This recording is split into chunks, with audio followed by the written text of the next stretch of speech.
ভিক্ষুকটা রাস্তা দিয়ে যায় আর চোখের পানি ছেড়ে কান্না করে, আর আসমানের দিকে তাকায়, কয় আসমানের মালিক,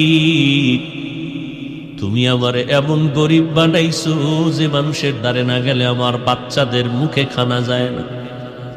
সারাদিন ভিক্ষা করে ঘরের মধ্যে কিছু খানার আয়োজন করি, কিন্তু আল্লাহ এই দুনিয়া বহু গরিবের কেউ নাই, তুমি এমন গরিব বানাইছো। তবে তোমার কাছে আজকে একটা কলিজায় মানাইতে পারি না, বিচার দিয়ে গেলাম। ওই লোকটা টাকাওয়ালা আমারে ভিক্ষা দিবে না বললেই তো হইতো, আমারে এতগুলো গালি কেন দিল আমি সহ্য করতে পারি না, মইরা যাইতে মনে চায়। আর দুনিয়ায় কেউ আমগো জুলুমের বিচারও করবে না, মালিক তোমার হাতের দ্বারা বিচারটা চাই।